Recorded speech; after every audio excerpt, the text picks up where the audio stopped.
ताकि ये चैप्टर खत्म हो जाए।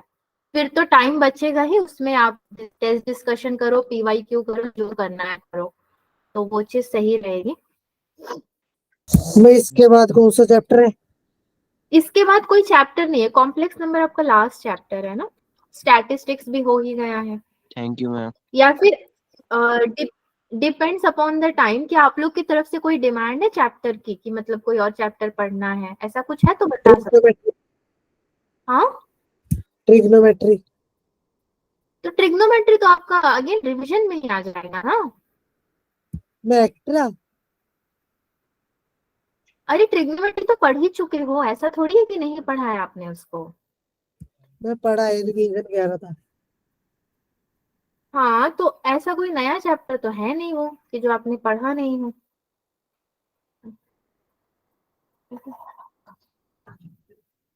अरे पेन टैब तो कनेक्ट ही नहीं किया है। ठीक है, डेट है आज का 17 जनवरी 24। 2024। हाँ 24 ही है। लेक्चर नंबर 8 है ये कॉम्प्लेक्स का। आपका बहुत लेट हो रहा है, 2 ही लेक्चर अभी तक हुए।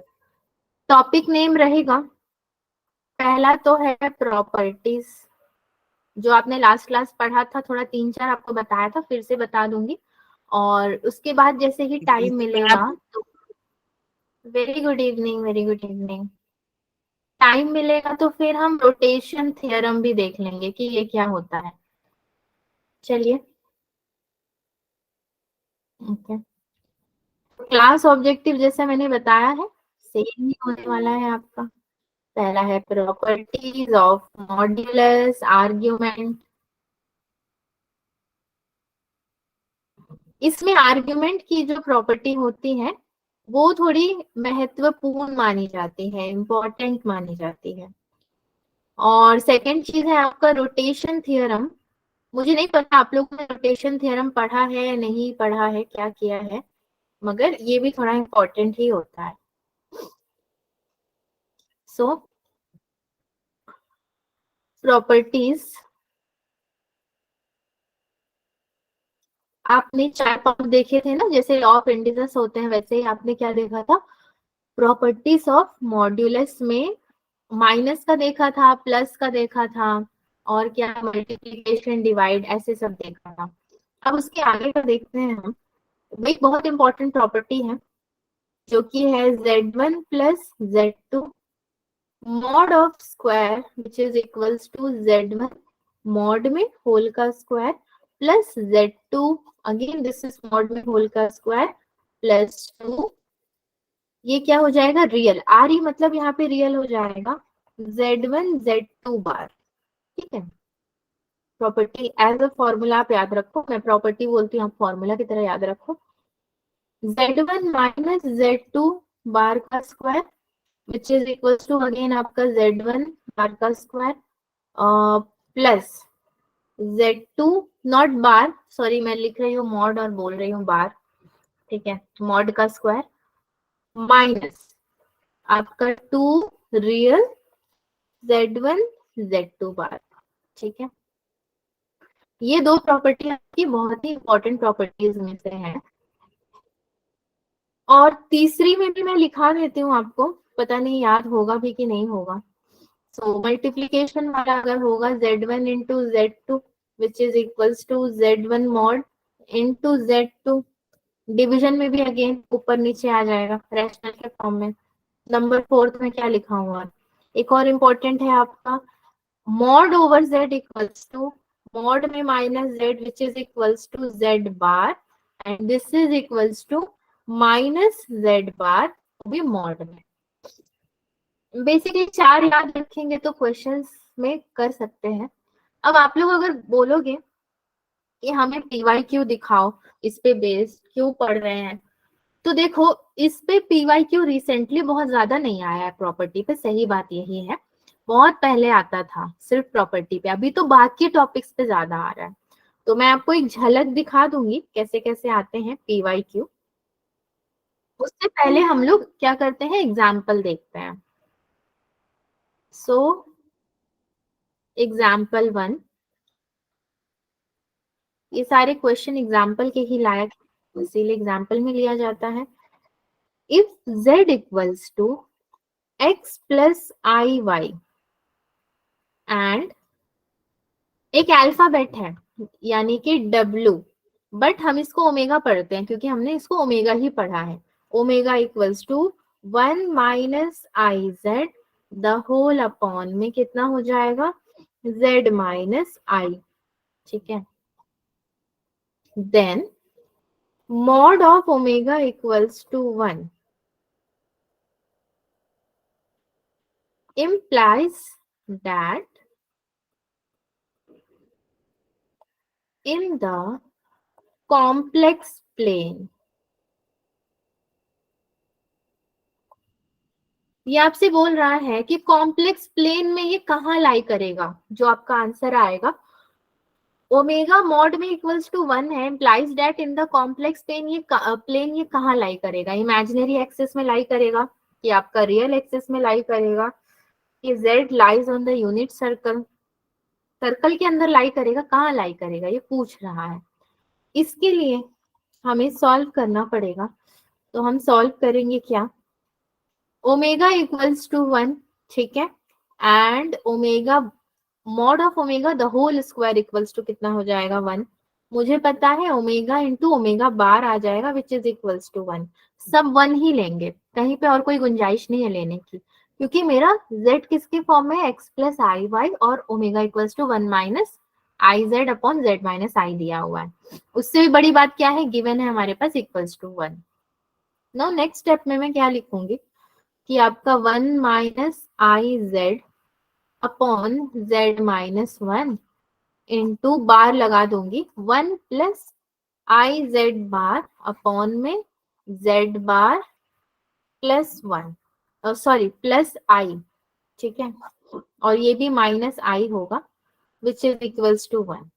अब इसको खोलोगे तो 1 plus i Z minus I Z plus z into Z bar into 1 का तो वैसे भी कोई मतलब नहीं, इक्वल्स टू इसको उधर ले जाते हो अगर, तो z into Z bar plus i Z minus I Z, last में 1 भी है ना तो प्लस 1, और ये वाला 1 है और एक उस तरफ भी मेरे पास 1 है, मैं ये 1 और ये 1 को आसानी से काट दूंगी, जेड बार और ये जेड बार को आसानी से काट दूंगी, और कुछ काट सकती हूँ आई जेड, तो सभी कट के 0 नहीं आ जाएगा फिर, कॉमन ये आई जेड नहीं कटेगा क्योंकि आप इधर लाओगे तो साइन चेंज हो जाएगा और हमें उसकी जरूरत है ना, तो हम उसको काट नहीं सकते, इसको कैंसिल कर सकते हो आप, 1 को भी कैंसिल कर सकते हो, तो ऐसे तो मैं आई जेड काट दूं, आई जेड काट दो, कहानी खत्म, 0 ही आ गया वो पूरा, और नहीं काटती हूँ तो 2 I Z bar minus I Z bar equals to 0, 2 मेरे पास बच गए हैं तो मैंने 2 ले लिया, ओके। सो 2 आई भी बाहर ले लो तो मेरे पास क्या बचेगा, Z bar minus Z is equals to 0, Z bar equals to कितना बचेगा जेड, और ये क्या होगा प्योरली रियल हो जाएगा, मतलब जो आपका एक्सिस होता था तो ये कंप्लीट रियल इसी एक्सिस पे जाएगा, इमेजिनरी बिल्कुल नहीं होगा यहाँ पे, ठीक है। ऑप्शन ऐसे ही था, purely real, purely imaginary, inside the circle, none of this, ऐसा ही ऑप्शन था, तो एक टिक कर देते हम जो भी होता। तो ये एक एग्जाम्पल क्वेश्चन है आपका। एक और क्वेश्चन है, जब पता नहीं आप लोगों ने जन्म भी लिया था या नहीं जन्म लिया था बच्चों, 2006 में आप थे, दुनिया में आ गए थे? No no ma'am, ma'am, no ma'am, 2006 में नहीं आए थे दुनिया में?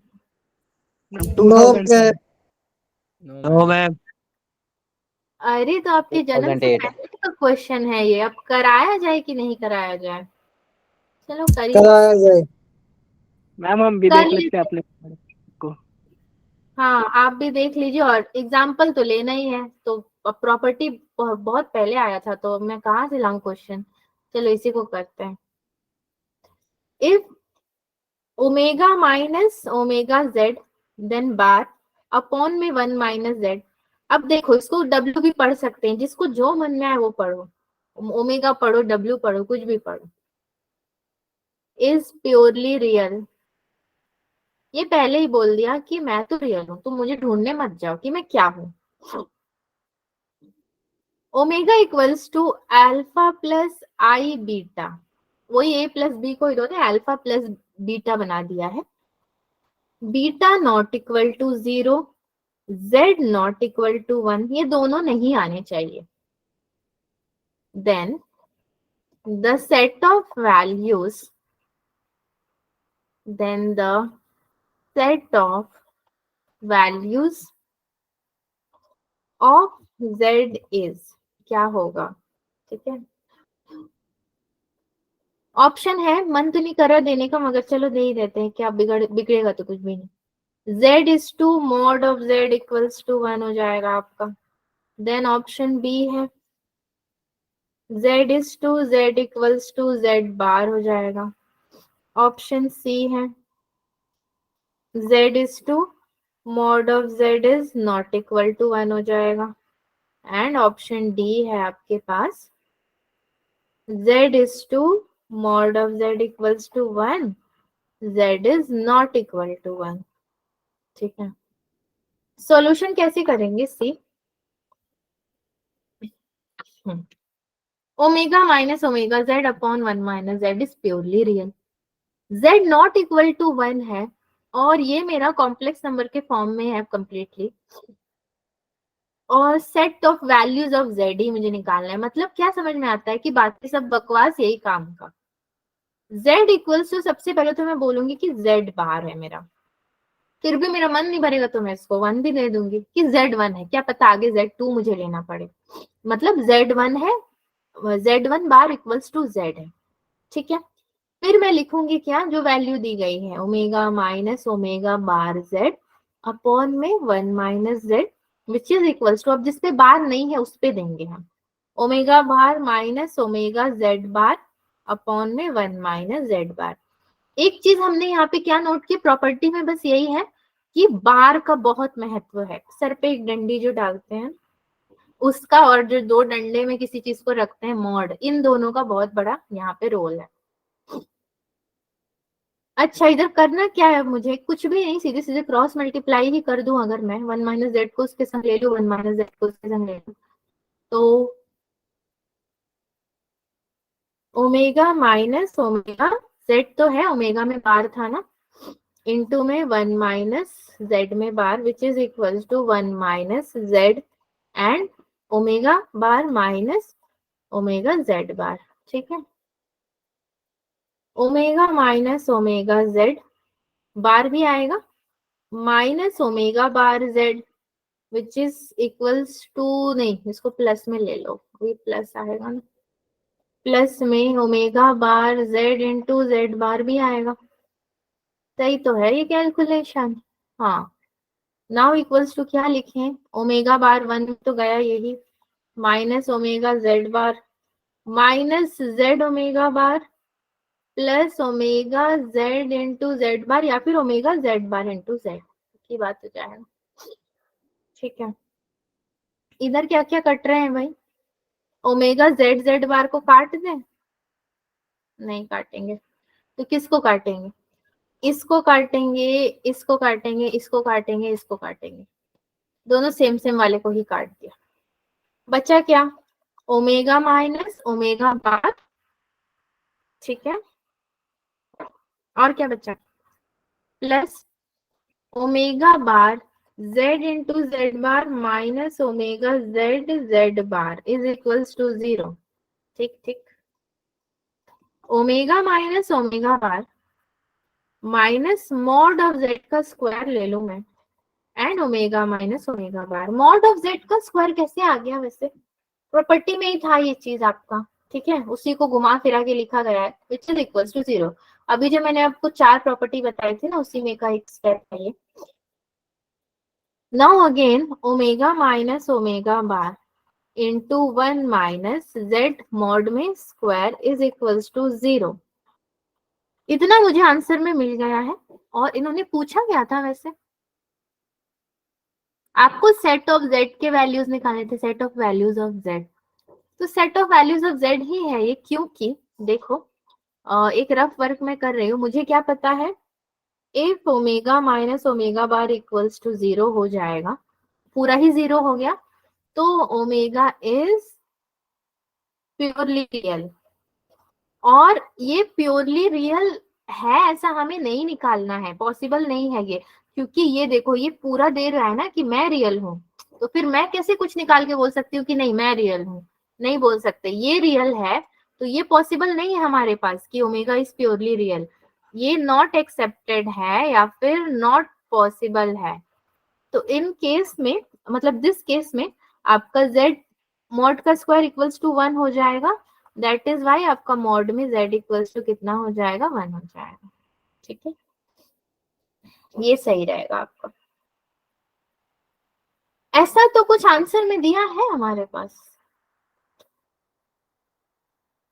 पहला वाला mod of z equals to 1, not equal to का तो सवाल नहीं है, z बार का भी सवाल नहीं है। अच्छा इधर में इक्वल्स टू 1 दे रहा है, कॉमा दे रहा है, z is not equals to 1, तो ये भी नहीं होगा क्योंकि क्वेश्चन ने रिक्वायरमेंट दे दी थी। तो हमारा z equals to 1 is the answer, z is to mod of z equals to 1। अच्छा आप लोग को तो ये बताया ही नहीं कि ये कब आया था, 2006 में आया था, तब शायद जेई नहीं भी होता था, तो all India engineering entrance examination होता था, AIEEE का क्वेश्चन होगा ये। ठीक है, जिसमें हम लोग बैठे थे बेकार में। Yes ma'am. मतलब हम इंजीनियरिंग नहीं किया तो ऐसा लगता है ना कि अरे नंबर तो ले आए थे तो किया क्यों नहीं, जो भी सीट मिला था उसमें चले जाना था, बट एग्जाम कुछ और दिया, पैशन कुछ और का हो गया। बहुत चीजें मैटर करती है, बट आई विश कि आप अच्छे सीट्स लेकर के जाओ, क्योंकि अभी की बात अलग है, तभी की बात बहुत अलग थी बाबा। ठीक है, सो टाइम नहीं वेस्ट करती हूँ मैं, क्योंकि देखो प्रॉपर्टी में तो ज्यादा क्वेश्चन आया नहीं है अपने को। अब हम थोड़ा सा इंपॉर्टेंट वाला प्रॉपर्टी एक और है वो भी पढ़ लेते हैं, जो कि है हमारा प्रॉपर्टीज ऑफ आर्ग्यूमेंट। हम सबको कहीं ना कहीं अंदर से ना आर्ग्यू करना बहुत अच्छा लगता है। ठीक है, आर्ग्यूमेंट सबको अच्छा लगता है, चाहे वो मैं हूं चाहे वो आप हो। तो इसीलिए आर्ग्यूमेंट ये जो वर्ड है ये भी अपनी प्रॉपर्टी को बहुत प्राउड फील करवाता है, तो इसने अपनी प्रॉपर्टीज बहुत अलग बनाई हुई है। जैसे कि पहला आता है इसका argument of a complex number, argument of a complex number 0 is not defined. ये कह रहा है कि मेरा जो कॉम्प्लेक्स नंबर है 0 का वो नॉट डिफाइंड है।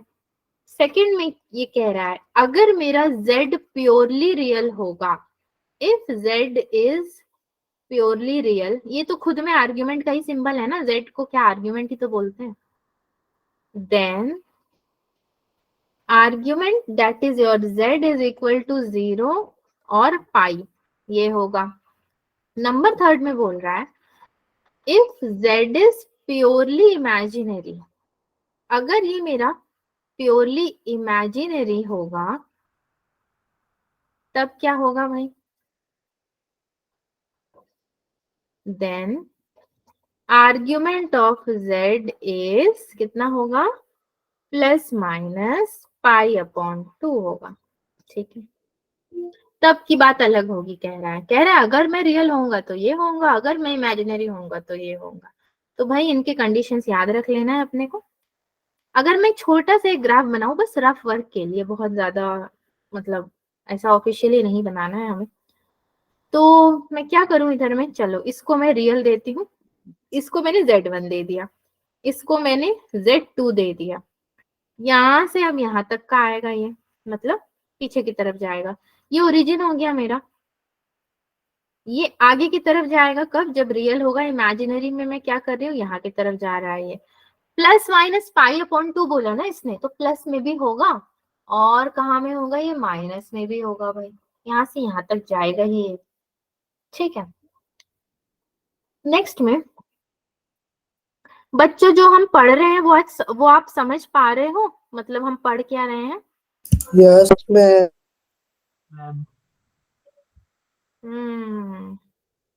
डायरेक्ट क्वेश्चंस करें क्या? Yes ma'am. अच्छा ठीक है, चलो एक एग्जाम्पल लेते हैं।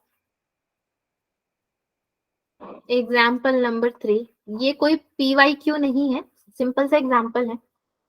If mod of Z1 equals to आपका mod of Z2 and argument दिया हुआ है आपको Z1 अपॉन Z2, ठीक है, और डिवीजन वाला रूल जो था यहाँ पे, विच इज इक्वल्स टू पाई, मतलब Z1 अपॉन Z2 आपका क्या है, पाई के बराबर है। Then Z1 plus Z2 is equal to, ये पूछ रहा है, अब बताओ तुम मुझे कि Z1 प्लस Z2 कितना होगा। सॉल्यूशन में मैं क्या करूंगी, सबसे पहले तो दो आर्ग्यूमेंट है मेरे पास, और मुझे पता है जब मेरा डिवीजन रूल मैंने पढ़ा था तो आपका डिवीजन का रिलेशन किससे होता है, माइनस से होता है, और मल्टीप्लीकेशन का रिलेशन प्लस से होता है। ये चीजें तो हमने बचपन से ही जान ली है, चाहे प्रॉपर्टी पढ़ो चाहे मत पढ़ो। तो मैं क्या लिखूंगी कि मेरा argument of Z1 minus argument of Z2 equals to कितना है, पाई है, क्योंकि ये मुझे कह रहा है कि मैं पाई हूं। देन अब सपोज करेंगे हम, थीटा सपोज करना पड़ेगा ना, क्योंकि Z1 प्लस Z2 लाना है तो उसमें तो थीटा आएगा। तो let argument of Z2 equals to theta 2 and argument of Z1 equals to theta 1. Therefore, theta 1 minus theta 2 equals to pi. ठीक है, ये भी मैंने बता दिया, ये भी बता दिया। धीरे धीरे सारी कंडीशंस इसके क्या हो रहे हैं, नॉर्मल हो रहा है। ऑल्सो और मुझे क्या पता है, Z1 mod equals to Z2 mod equals to R, ये भी तो मुझे पता है, मैं नहीं भूल सकती। तो Z1 इक्वल्स टू क्या है, R इंटू ई, एक्सपोनेंट में कितना होगा, i theta 1, then Z2 equals to मतलब argument 2 R into e i theta 2। So अब मैं करूंगी Z1 plus Z2 which is equals to R e i theta 1 plus e i theta 2, ठीक है, which is equals to ये हो जाएगा R e i theta 2 plus pi plus e I theta 2. Okay, this is equals to R e I theta 2 into e I pi plus e I theta 2. ये हो गया I theta 2 I pi plus e I theta 2. Now again equals to, मुझे पता है e I pi का value क्या होता है, R e I theta 2 into -1 plus e i theta 2, ठीक है, ये मेरी क्या हो गई, रिजल्ट निकल गया। अब इसके आगे बताओ मैं कर सकती हूँ, इसके आगे क्या करेंगे हम, तो यही हमारा क्या होगा, रिजल्ट होगा जो इसने हमसे मांगा था, Z1 प्लस Z2। इजी था ना ये क्वेश्चन, इसमें क्या ही करना था बताओ, सारे आर्ग्यूमेंटल वैल्यूज तो आप पहले ही पढ़ चुके हो, आपको पता ही है इसको डिवीजन में तो माइनस करना है। सो ये सारा यस आपका क्या, प्रॉपर्टी बेस्ड क्वेश्चन है, ठीक है। एक और क्वेश्चन मैं आपको करवाना चाहती हूँ, तो वो भी कर लेते हैं, example number 4।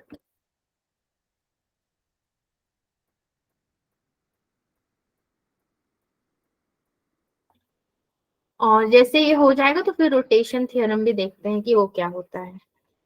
Late Z and W be complex numbers, ठीक है, such that Z bar plus I omega bar equals to 0 and argument of zw equals to pi, then argument of z equals to, मतलब argument तो वैसे भी z को ही बोला जाता है। अब एक को चार तरह के नाम से तो पुकारते हैं, खुद ही कंफ्यूज हो जाते हैं। इसको हमें सॉल्व करना है। ये भी बहुत इजी है, छोटी छोटी वैल्यूज अगर आपको याद है ना तो आप इसको कर लोगे। आपको एक क्वेश्चन दे दिया, ठीक है, इस तरह का क्वेश्चन आपको उसमें मिलेगा, जेई में मिलेगा, PYQ में। आर्ग्यूमेंट टॉपिक इंपॉर्टेंट है। Z एंड ओमेगा भी कॉम्प्लेक्स नंबर सच है, दिस एंड दिस। आर्ग्यूमेंट निकालना है। फिर से मैं क्या निकालूंगी, जो जो चीजें मुझे पता है। तो सबसे पहले जो गिवन है उसको लिख दो। Z ओमेगा इक्वल्स टू कितना है, पाई हो गया आपका। देन आपका, आप उसमें से Z अलग कर लो प्लस ओमेगा अलग कर लो, विच इज इक्वल्स टू पाई। अब मेरा दूसरा फॉर्म बन गया ना, Z1 प्लस Z2 वाला फॉर्म बन गया ये। तो इसको मैंने बोलना है कि आपका argument of Z equals to theta हो जाएगा। इसको हम लोग थीटा बोलेंगे और इसको क्या बोलेंगे, इसको बोलेंगे omega equals to pi minus theta. ठीक है, इसको थीटा, इसको पाई माइनस थीटा बोलेंगे। Now z plus I omega equals to 0, so z bar equals to minus I omega. ठीक है, next is z bar equals to minus I bar omega bar, दोनों में बार लग जाएगा तो z इक्वल्स टू सबका बार हट जाएगा। अब तो क्या बचेगा मेरे पास, आई ओमेगा। एक बार बार लगा और एक बार बार हट गया। देन आपका जो आर्ग्यूमेंट है विच इज इक्वल्स टू कितना हो जाएगा, argument I omega. Theta equals to कितना हो जाएगा, argument of I plus argument omega. Theta equals to ये कितना होगा, pi upon 2 plus pi minus theta होगा ये। So 2 theta equals to 3 pi upon 2, theta equals to आपको आ जाएगा 3 pi upon 4। This is the answer. बस इतना ही करना था इसमें, और कुछ नहीं करना है आपको। Theta pi upon 4।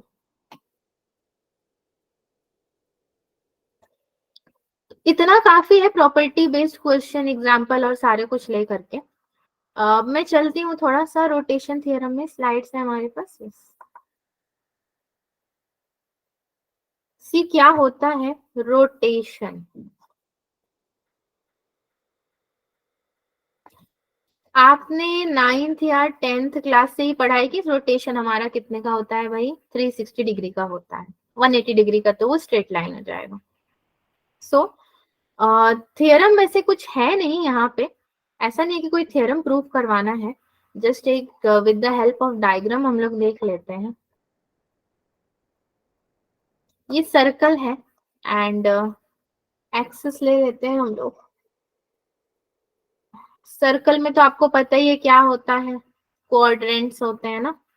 आपका मान लो ये फर्स्ट हो गया, ये सेकंड हो गया, थर्ड हो गया, फोर्थ हो गया।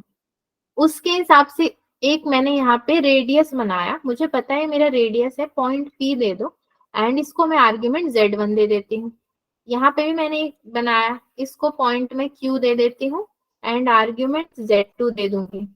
ये एंगल पूरा कितना होगा, यहाँ पे भी होगा एंड यहाँ पे भी होगा, वो एंगल मेरा थीटा हो जाएगा। यहाँ पे मैं एक एंगल सपोज करूंगी अल्फा, क्योंकि एक्स वाई है ना, तो एक्स को अक्सर अल्फा, वाई को बीटा ले लेते हैं, तो ये अल्फा बीटा, ये मेरा क्या हो गया, ओरिजिन हो गया।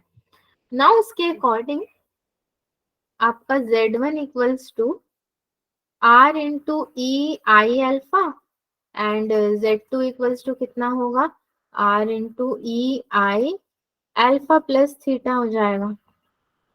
सो Z2 equals to R e i alpha into e i theta.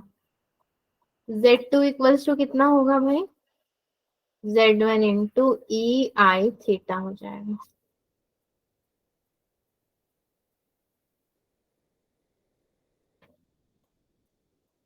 ठीक है बच्चों। Yes ma'am.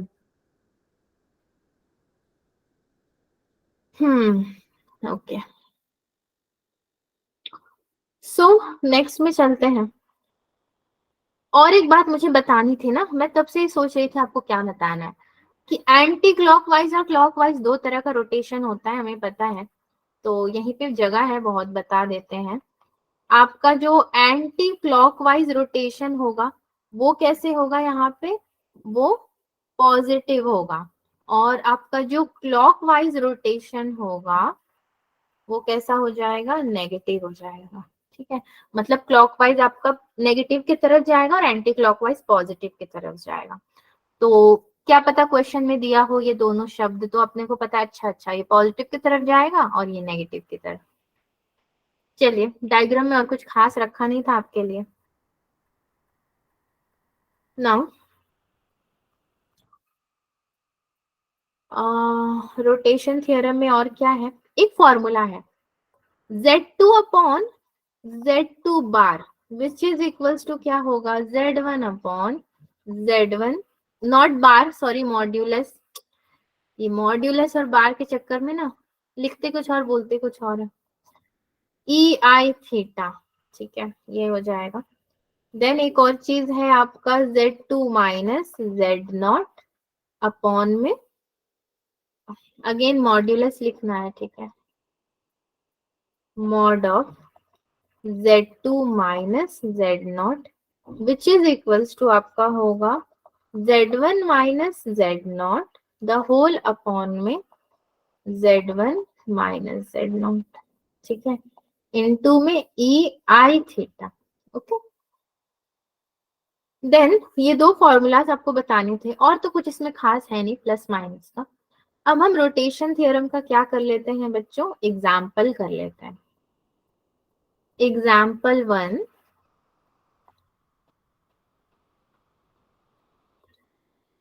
क्वेश्चन है suppose Z1, Z2, Z3 are the vertices of a equilateral triangle.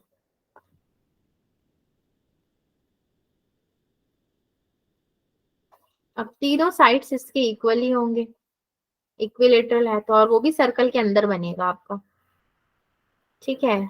और क्वेश्चन में दिया भी है कि आप इसको क्या करोगे, इंक्लूडेड इन द सर्कल।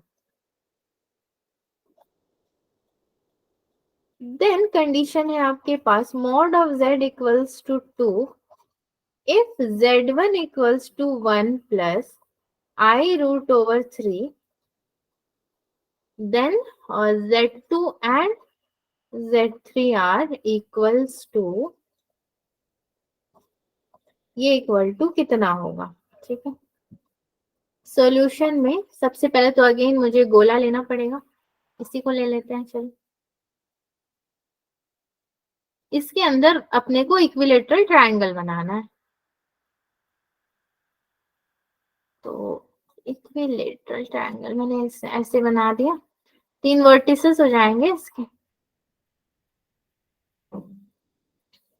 ये Z2 हो गया, ये Z1 हो गया, और ये क्या हो गया, Z3 हो गया, ठीक है।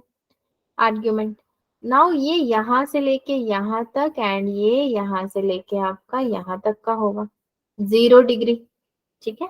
ये पूरा 0 डिग्री हो जाएगा ना, क्योंकि यहाँ पे डिग्री तो आपको दिया नहीं है। कैसे स्टार्ट करेंगे हम इसको करना, इस क्वेश्चन को सॉल्व करना, 2-3 स्टेप में हो जाएगा ये। देखिए Z1 कितना है, दे दिया है इसने 1 प्लस आई रूट ओवर 3 या फिर रूट ओवर 3i, जो भी आप लिखो। थीटा इक्वल्स टू कितना होगा, 2 पाई अपॉन 3 होगा, यहां से मैं देख सकती हूँ 2 पाई अपॉन 3 ही होगा ये। देन Z1 कितना होगा, 2 इंटू ई आई पाई अपॉन 3, ये हो जाएगा।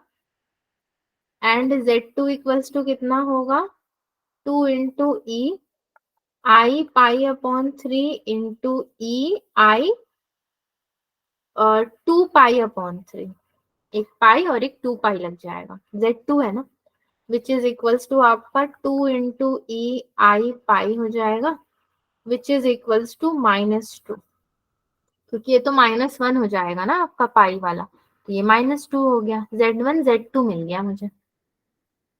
अब क्या करना है, वर्टिसेस 3, यानी कि Z3 equals to -2 into EI 2π/3 which is equals to -2 cos 2π/3 plus I sin 2π/3 which is equals to -2 -1/2 plus I √3/2 which is equals to 1 minus I √3। तो इन्होंने बोला था वर्टिसेस हमारे इक्वल होने चाहिए और यहाँ पे इनको इक्वल ही मिला भी है। इक्विलेटरल तो मुझे पता है इक्वल होगा, तो प्लस है माइनस है। क्या ये क्वेश्चन आप लोग समझे रोटेशन है क्या, रोटेशन थ्योरम क्या है?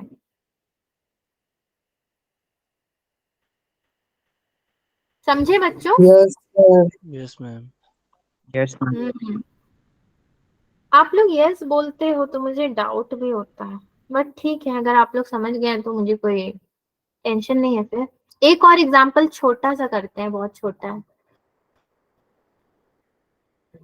इसमें क्वेश्चन ऐसे ही आता है, सर्कल के अंदर स्क्वायर बना दो, सर्कल के अंदर ट्रायंगल बना दो, क्वाड्रिलेटरल में सर्कल बना दो, मतलब 2-3 चीजों को एक संग ले लो, क्योंकि सब चाहते हैं कि मैं भी आऊंगा मैं भी आऊंगा।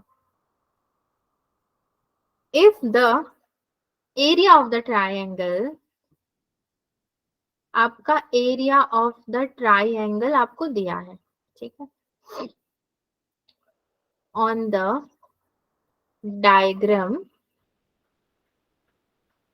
आर्ग्यूमेंटेड डायग्राम है ये, formed by the complex numbers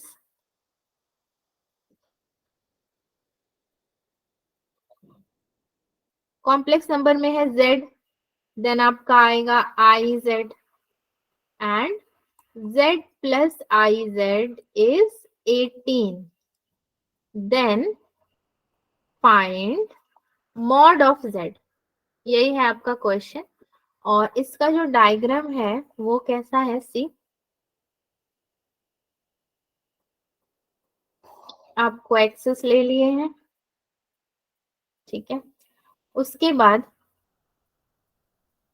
diagonals की मदद से मैं क्या करूंगी, यहाँ पे स्क्वायर बना दूंगी, मतलब ट्रायंगल ही बनाना है अपने को, नॉट स्क्वायर, एक तरह से ट्रायंगल ही बन रहा है ये, जिसके आपके ये डायगोनल्स जुड़े होंगे, यहाँ पे ट्रायंगल बनेगा, ठीक है। अब जब सबकी वैल्यू दोगे तो आपको और अच्छे से डायग्राम समझ में आएगा, क्योंकि ये सारे कॉम्प्लेक्स नंबर को मिल करके बना है। तो starting from here to here, ये तो आपका परपेंडिकुलर बनाएगा ना, ये ओरिजिन है, ये कितना हो जाएगा आपके पास z प्लस आई जेड, ठीक है। ये कितना होगा 18 होगा, इन्होंने बोला है एरिया ऑफ ट्रायंगल, तो ये ट्रायंगल दिख रहा है आपको, उसका एरिया 18 है। यहाँ पे आपको कितना मिलेगा मॉड ऑफ z, एंड ये पॉइंट को मैंने दे देना है p, इसको दे देना है q, इसको दे दूंगी मैं r, ठीक है। ये आई जेड एंड ये वाला जो लाइन है आपका, मतलब यहाँ से भी एक ट्रायंगल बन रहा है तो इसको भी 18 ले लोगे, ये आई जेड है तो ये कितना हो जाएगा मॉड ऑफ आई जेड, ये मॉड ऑफ जेड और ये जेड प्लस आई जेड। अब आपके डायग्राम जो है कंप्लीट हो चुके हैं, समझो इस चीज को आपने, मैंने ये पॉइंट बस यहाँ से ज्वाइन कर दिया, इसको भी हम चाहे तो डॉटेड लाइन से दिखा सकते हैं। ट्राइएंगल में कहाँ ही डायगोनल तो होता नहीं है, बट ये ट्रायंगल फॉर्म कर रहा है। पूरा डायग्राम बन गया, मतलब पूरी रामायण हो गई। अब बताना है कि राजा दशरथ की नगरी कौन सी है, ठीक है। अयोध्या। तो अयोध्या यहाँ पे कैसे बताएंगे, आयोटा तो है, आयोटा अयोध्या बता देगा। राम मंदिर। ई आई जेड, तो z है ही नहीं, तो z में कहाँ लिखे जा रही हूँ, जब z मेरे पास है ही नहीं। z क्या है यहाँ पे π/2 which is equals to i हो जाएगा, ठीक है, ये मुझे मालूम है। देन एरिया ऑफ ट्राइएंगल का नाम कैसे दूं अब मैं, सॉरी ओ पी क्यू दे देते हैं, ठीक है, विच इज इक्वल्स टू 18। अब ओ पी क्यू मैंने बोला तो आप समझ लो मैंने कौन सा ट्रायंगल लिया है, ओरिजिन से पी और ओरिजिन से क्यू वाले को मिला लो, बन गया ट्रायंगल अपना। 1/2 क्या क्या है उसके पास, मॉड ऑफ जेड है, फिर भी उसके पास मॉड ऑफ जेड ही है, दो मॉड ऑफ जेड हो जाएंगे, विच इज इक्वल्स टू 18 है। दो मॉड ऑफ जेड है ना, एक तो ये जेड है और एक ये जेड है। 1/2 फॉर्मूला है z का मॉड का square equals to 18 to 36, mod of z कितना बना मेरा 6।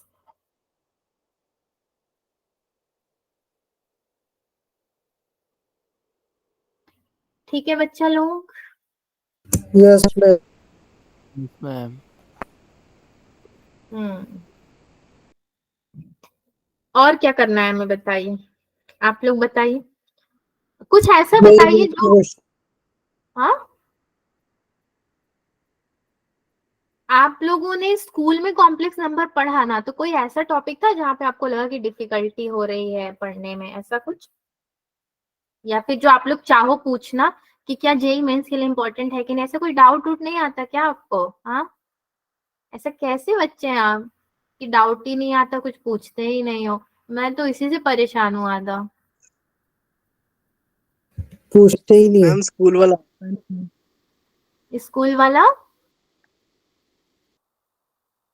आता ही नहीं है जेई में।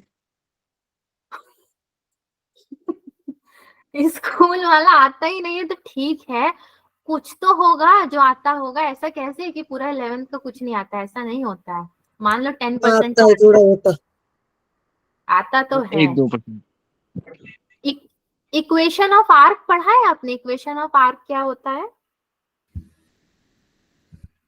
मैम एरिया ऑफ आर्क का फॉर्मूला पता नहीं, लेंथ ऑफ आर्क का। क्या पढ़ा है उसके बारे में? इक्वेशन ऑफ आर्क पढ़ा है कि नहीं भाई? No ma'am. No ma'am. No ma'am.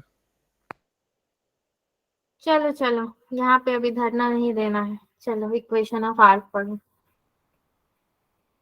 अब मैं बताऊं, इक्वेशन ऑफ आर्क पढ़ाना नहीं पढ़ाना मुझे बड़ा कंफ्यूजन था, क्योंकि इससे ना क्वेश्चन आया तो है मगर एक दुविधा में आया है। अब मुझे समझ में नहीं आ रहा है दोबारा आएगा कि नहीं। ऐसा लग रहा है कभी किसी एग्जामिनर को पसंद आया था तो दे दिए उठा के। कब तो आया था इसका, मान लो 2018 में आया हो, चाहे 2019 में आया हो, फिर कभी नहीं आया ना उसके पहले ना उसके बाद, पता नहीं आएगा भी कि नहीं। पढ़ लो लेकिन, ठीक है, ताकि ये ना रहे कि पढ़ाया नहीं। इम्पोर्टेंट बहुत नहीं है ये, चलेगा मीडिया में। अब आर्क कहाँ होता है? तो आर्क होता है सर्कल में। मैंने यहाँ पे डायग्राम बना दिया, अब देखो ट्राइंगल बना लेते हैं सीधे सीधे। ये एक राइट ट्रायंगल हो गया, ठीक है, और ये एक बड़ा वाला ट्रायंगल, ओके ना।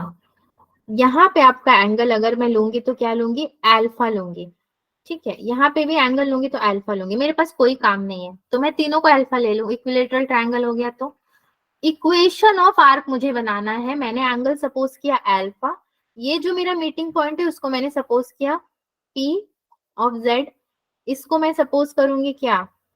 क्यू आर ले सकते हैं, चाहे ए बी ले लो, ये Z2 ले लो और इसको ले लो आप Z1, ठीक है, Z1 Z2 और ये Z मेन पॉइंट P वाला है मेरा।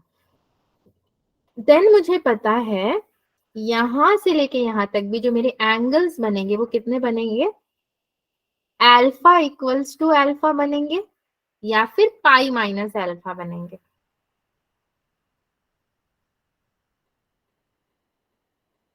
पाई माइनस अल्फा बनेगा मेरा, ठीक है, 90 माइनस अल्फा में कर सकती हूँ आराम से ना।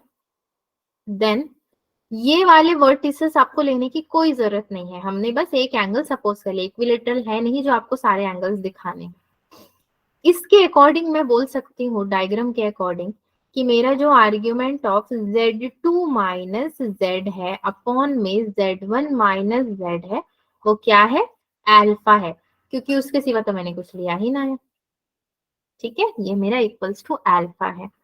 नाउ इक्वेशन ऑफ आर्क के लिए क्या करना पड़ेगा, इतनी आसानी से नहीं आएगा। Z2 माइनस Z अपॉन में आपका mod of Z2 minus Z which is equals to Z1 minus Z upon में mod of Z1 minus Z into में ई आई अल्फा हो जाएगा ये, ठीक है।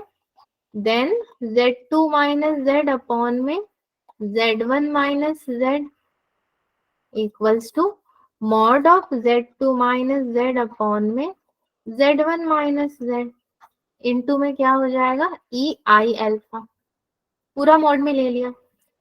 सो argument of Z2 minus Z minus argument of Z1 minus Z, अरे minus argument of ये कितना हो जाएगा, Z1 minus Z equals to alpha, argument of Z2 minus Z upon में Z1 minus Z equals to alpha आ जाएगा। तो मतलब कि इन सारे स्टेप्स के बाद ये स्टेप आता है, इन्हीं स्टेप्स को हमें फॉलो करना है। बोल क्या रहा है कि argument of Z2 minus Z upon Z1 minus Z equals to मेरा अल्फा के बराबर होगा। तो इक्वेशन ऑफ आर्क का क्वेश्चन जब भी आएगा आपको क्या करना है, अल्फा के बराबर इन दोनों को करना है, जहां पे एक तो ऑब्ट्यूज एंगल है और एक क्या है, एक्यूट एंगल है, ठीक है। अल्फा को ही मैं कह रही हूँ, एक बड़ा होगा एक छोटा होगा, एक मेजर आर्क होगा एक माइनर आर्क होगा। नेक्स्ट इज, मैं सोच रही हूँ इससे रिलेटेड एक क्वेश्चन कर ले क्या, मतलब एक एग्जाम्पल कर लेते हैं, क्योंकि मैथ्स तो मुंह से समझने वाली चीज भी तो नहीं है ना बिना एग्जाम्पल के। एग्जाम्पल 1 करते हैं तो क्लियर हो जाएगा अपने को। If Z1 equals to 10 plus 6i and Z2 equals to 4 plus 6i, ठीक है। If Z is any complex number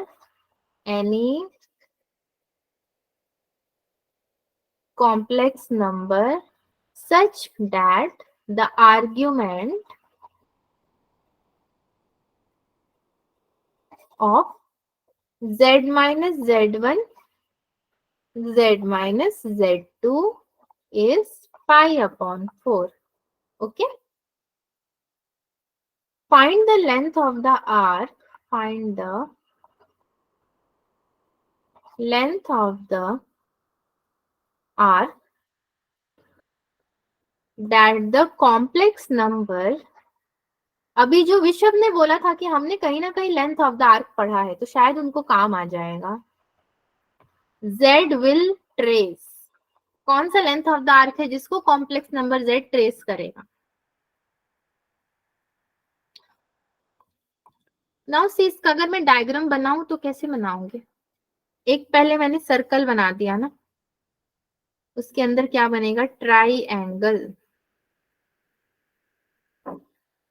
ठीक है।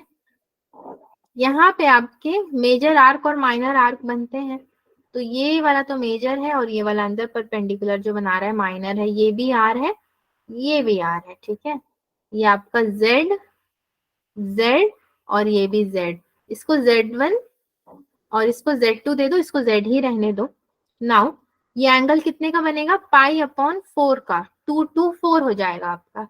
और क्या बाकी है, यहाँ पे 6 दिया हुआ है मुझे, ऑलरेडी क्वेश्चन में ही 6 दे दिया है। देन ये कितना है 10 प्लस 6i और ये कितना है 4 प्लस 6i, 6 है तभी तो ये i और i इनके संग गया है। ये मेरा फिगर कहीं ना कहीं कंप्लीट होता है।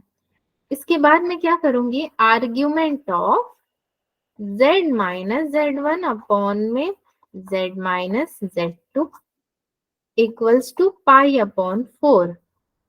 तो R square plus R square equals to 6 का square, 2r square equals to 36 हो जाएगा मेरा, ठीक है। सो r स्क्वायर इक्वल्स टू 18 हो जाएगा। देयरफॉर r कितना हो जाएगा, 18 को रूट में लोगे तो ये 3√2 आएगा। Length equals to theta r formula है which is equals to 3 pi/2 into 3√2 which is equals to 3 3 is 9 pi upon में √2 आएगा ना। ठीक, L equals to theta R अगर आप करोगे तो। और लेंथ थीटा आर आपने पहली बार नहीं किया, इससे पहले भी आप कर चुके हैं अगर आपको याद होगा तो। बच्चों कैसा था ये क्वेश्चन, ये एग्जाम्पल कैसा था, मतलब ठीक ठाक था, समझने लायक? Excellent. हाँ यस ma'am. मैम। बच्चों ठंडी में सो तो नहीं जाते हो आप, नींद तो नहीं आती है क्लास में? No, ma'am. Yes, ma'am. किसी को नींद भी आती है, मुझे आप लोग की आवाज से ऐसा लगता है। देखो मुझे तो और कुछ आपको पढ़ाना नहीं है वैसे, मतलब आज का जितना सोचा तो जल्दा करो। कंप्लीट, बट फिर भी एक क्वेश्चन और है मेरे पास, मतलब मैं सोच रही थी आपको करने को दूं या मैं कराऊं। अब टाइम देखने के लिए मैंने वो किया, कितना टाइम है हमारे पास? 8-10 हो रहे, 5 मिनट है, वो क्वेश्चन हो जाएगा, कर लेते हैं, छोटा सा है, कर लेते हैं फटाफट। उसको मैंने ऐसे ऑप्शन रखा था कि चलो टाइम बचा तो करेंगे, नहीं बचा तो कोई बात नहीं। एग्जाम्पल नंबर कितना है भाई, इसको 2 ले लेते हैं, इस टॉपिक का नहीं है, पिछले topic. The complex numbers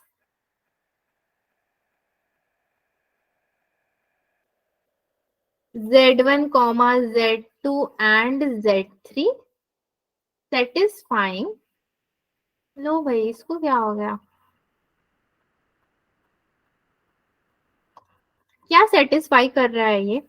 Z1 minus Z3 upon Z2 minus Z3 equals to 1 minus I root over 3 upon 2 are the vertices of a triangle, are the vertices of a triangle which is, क्या है ये हमसे पूछ रहा है, वो triangle vertices है तो वो कौन सा ट्राइंगल है, मतलब कि उसका एरिया 0 है, या वो आइसोसेलेस ट्राइंगल है, या वो इक्विलेटरल ट्राइंगल है, या वो राइट ट्राइंगल है, हमसे पूछ रहा है कि बताओ निकाल करके। सॉल्यूशन में इसका कोई डायग्राम है नहीं वैसे, सी इसको मैं डॉटेड लाइन से अगर जोड़ दूं,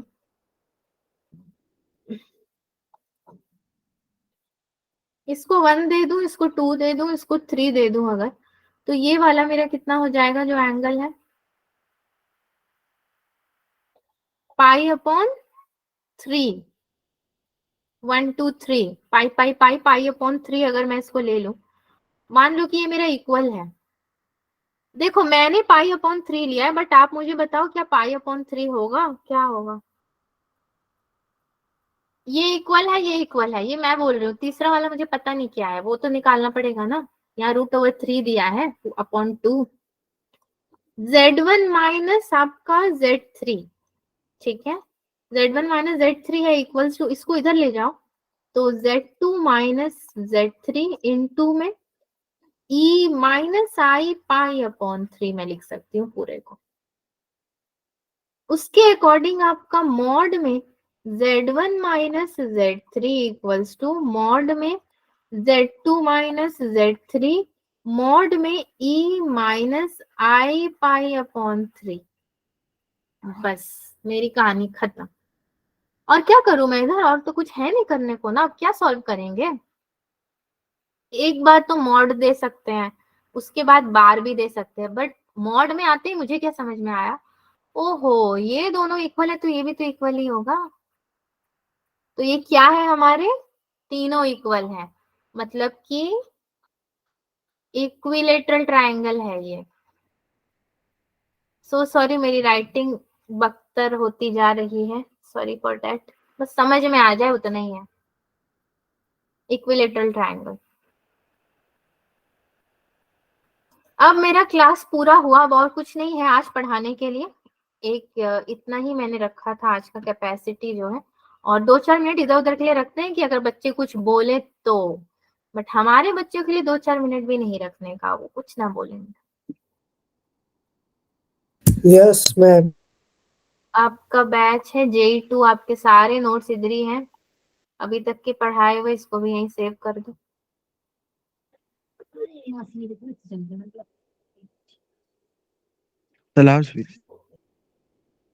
क्लास ओवर हो गई है, अभी एक्सपोर्ट हो रहा है तो मैं वेट कर रही हूँ, आप लोग चाहो तो एग्जिट कर सकते हो।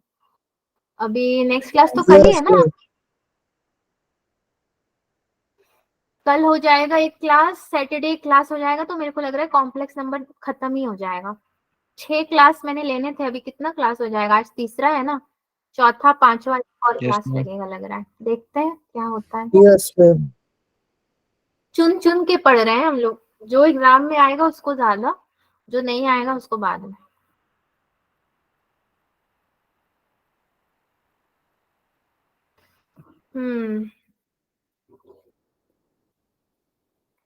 वैसे भी दिसंबर बीत सॉरी क्या चल रहा है, ये जनवरी बीत ही रहा है। अरे ये डेट्स और महीने के चक्कर में ना साल भी गड़बड़ हो रहा है मेरा। मैं बाइक कहीं पे मैंने 2000